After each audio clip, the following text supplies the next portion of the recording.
Hello fellow cult members and welcome back to the channel. In today's video you're going to be seeing and hearing an interview with some gameplay of a new game that's being developed called Arms Trade Tycoon Tanks. I get to speak with some of the guys who are developing the game. I've already done a couple of these videos before. I'll leave a link to them up in the corner of the screen right now and in the description if I remember. I recommend you go check those out first because they're going to help give you a little bit of an introduction to what this game is about. And also leave any questions that you have throughout this video in the comments section, because in the next video that I do with them, which should be in a couple weeks, I'll be including some of those questions in a Q&A directly with them. You can also join their Discord as well as sub to their YouTube. I'll have links to that in the description and you'll see them popping up on the screen in just a couple seconds. So please enjoy the video. Please like and subscribe if you do, and I will catch you later. So this is one of the sort of latest build that we have. And what we want to focus today, we want to focus on what we did to the research lab, because we have revisited quite a lot of things in the game. We saw that there's a potential for the improvement to make it, feel better, look better. Mm-hmm. And this is probably something that you remember, right? Yeah. You haven't really changed too much about this from what I can tell. No. But this is where the change starts. Oh, wow. Yeah, that's a bit of a change from last time. Yes. This is what we've changed a lot. So we've got quite a lot of help from our partners from the Tank Encyclopedia. And what happened is that we have now shaped, I would say, like we're 85-90% finished with the research trees for Britain for the World War I period. And we have done a bit of thinking, tried to see what's the best way. So we have, for example, we have sort of merged together what we used to have like only for the engine and for the transmission. Now we call it the power unit, right? Mm-hmm. You can still have transmissions there, but it's within the same tree. And the same we did for the running gear. So running gear is a collection of what we had: mover and the suspension. But if we go sort of in the ordered way, so this is a tree. This is how the player will progress through this. And I think it's worth to mention in this case that, in this sort of on the screen, that the technologies, they basically come in two different favors. That was not what we used to have before, and this is the new thing. So most of the technologies, as you can see, they give you an access to variable tank parts. So that will be what we call, previously called components. So this is like the big parts, like the big Lego pieces that you connect together. Or it can be a smaller parts. The smaller ones, you insert them in the bigger ones to modifications. They have like different favor, it can be, it can be anything. It can be connected to the fuel, it can be connected to like really the structure inside the tank, or anything else, there's really difference there. And the second type of technologies that we are now offering, that's the technologies that they don't give you any access to new parts, but they give you access to different attributes in the engineering. So they unlock you these attributes. All right. And that, of course, has its own price, both in the materials, in the sort of man hours. So basically, the more you play with the part, the bigger will be the cost of producing that at the long run. Mm-hmm. But then you have a possibility to adjust those particular attributes to your liking. You can, in this case, for example, you can play with a different armor with the plate, the armor width of the hull. right? And it gives you certain perks. If we go to, let's say, yeah, let's go to the turret tree, right? Then you also have its own technologies, and so on and so forth. Right. Another thing that is also new, I think that we haven't had it before, is the crew gear. So now we have found a way how to have this game mechanics. Basically, when you do the research, certain technologies, they will give you an access to crew gear. Okay. So you can have it, you have a certain limited number of slots that you can choose, and the focus that this sort of things have, they will focus on the tank attributes that are of course connected to the crew, say the crew safety, crew comfort, awareness, and so on.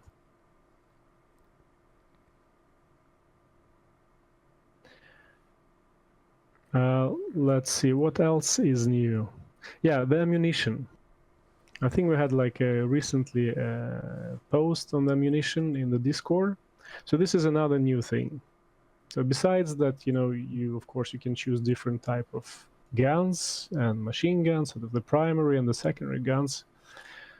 You also have an opportunity to choose what kind of ammunition can equip your tanks with. So you start with something, simple, right? Something basic, like in this case, if we play for the British, I have the solid steel shell, solid shot. And then you sort of gradually you progress and you get, into more advanced ammunitions. And the idea is that you have to kind of think ahead. I mean, what kind of opposition you expecting to have? Are you sort of aiming for, are you thinking that it will be more about the infantry and the anti-tank? Then let's say in this case the canister shot is probably good for you. Or you are expecting to have a more sort of, hard or solid opposition. So it's the enemy tanks. So you have to equip it with the armor-piercing or armor-piercing shells. So this is another new thing. And then just to give you a scale, it's in total, just for the British, I think it's roughly 150 plus different modifications that we have in the game now. Oh, wow. So that should give you pretty big,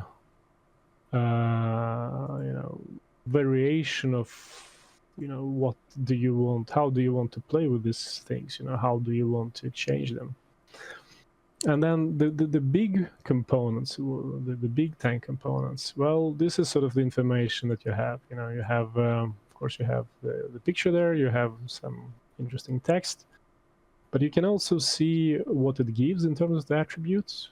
You can see what it takes to, to build this particular one, the compatibility, and you can see these slots. These are the slots. This is actually where you insert your modification. So each component will have its own set of modification slots. And some components, they will have pretty good attributes, but they will have less potential to be modified. So there will be much fewer slots, while the others, they will be maybe more raw in the initial attributes, but they will sort of welcome you to insert more things and therefore be more flexible. Okay. Is there any ability to upgrade that specific component to have more slots, or is it set at the number that it starts with? At the moment, we go for a set preset number of modification slots. As you can see, this one, for example, the Liberty, the 12-cylinder Liberty engine, that's sort of one of the latest one in the World War I period, and it has only 5 slots, right? Mm-hmm. But it has pretty cool attributes by itself. So it has been already tuned, there's not so much space for the modification. On the other hand, if we look for, let's say, the Taylor Twin, which was, well, one of the first one. It was, if I remember correctly, on the Whippet, on the Whippet tank. Then it has medium attributes, but it offers much wider opportunity to modify it. Mm-hmm. All right. So that kind of gives you a possibility to use still, you know, older components, but with the new modifications, so give them longer lifespan if you wish. So that's yeah, that's about the research, and yeah, you can expect that it will be the same scale for the next period, maybe even more. We have to think about this, and of course, sort of the same similar scale for other countries. So it will be pretty many things to play around. Okay, and another thing that we can briefly go through today is how do you actually control the building? Because, you know, it's one thing to choose what you want to research, but it's also how do you improve the building by itself, and what is this sort of, what exactly are you going to improve? So this is what we call right now an overview window, and it has quite a lot of information. So in the middle column, you see the attributes of the building itself. So you see the first part is it's telling you how much does it cost you to have this building, you know, the maintenance, the employees, the total salary, and so on. Then you have the attributes that focus more on the risks. Most of the buildings, they will have embedded risks, like, you know, a risk of catching a fire, an accident happening with your workers, or even a sabotage. And the last section of attributes, the building attributes, they correspond to particular activity of this building. So we are now in the research, and that means that you can sort of guide, you can tune your building to be more effective, let's say in this case, while researching the hull components, right? Or the turret components compared to the other components. And the way you achieve this is by two means. So first, to the left, you have this unique guys called administrators. You won't have many of those, so they will be appearing depending on your activity in the game, but there will be few, much fewer than otherwise the workers or the engineers. Mm-hmm. And these fellows, they offer a specific set of perks that affect the building when they are assigned to this building. And well, they'll be different, so they have different first preset of these perks, but then the longer he is employed by you, the more he gains, like, you know, like in RPG games, when you have a character and he or she is gaining experience and gaining the levels. Yeah. So it's more or less the same mechanics. Administrators, in our case, then they will gain new level, and by gaining a new level, you get an opportunity to either open a new perk or improve the already existing perk. Okay. Right, and then another way to affect the attributes of the building is by investing in the upgrades of the building itself. So you'll have those also in different flavors, and it's up to you to where to spend your, you know, hard-earned cash. You can focus on, let's say, the pure research, or you can try to minimize the risks, and so on and so forth. So there will be upgrades, they will be shared between different buildings, and there will be also unique upgrades that are specific for this particular building. Okay. So that's yeah, that's how it will function, at least at the moment. I mean, of course, there will be a lot of balancing for all these numbers, but that's in a nutshell. Right. As I said, I mean, we wanted to have a sort of a shorter session today. So if you have any Yeah. questions, then please go ahead. Oh, I mean, you definitely showed quite a bit today, even in just a short amount of time, because you've clearly made quite a bit of progress. Like you said, you're up to what, like 80% done with the British already for this like time period. So that's Yeah. a big step up from the last time we saw this for sure. So what I think will be a good way is that the next time, probably, hopefully within like 2 or 3 weeks, we can show you how all of these different components and modifications, how they merge together in the engineering section. Again, we have revisited the engineering, so it will look differently, it will feel differently. Okay. And also we plan to show the reverse engineering process, how that will work. All right. So that assumes that you have, by some means, that you managed to get your opponent tank, and now you're disassembling it to get these components or modifications, but that are unique to your opponent research tree, technology tree, that you can later on use them in your own designs. All right. So that will be the topic for the next call, I think. Yeah. But of course, So if there's any questions, I mean, from your viewers or from the Discord members, just feel free.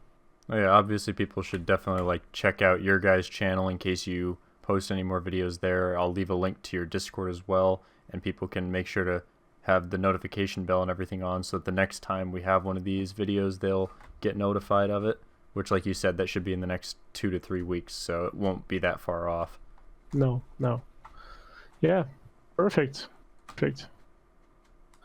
So I think we can finish it on this, and Okay. meet in 2 or 3 weeks' time.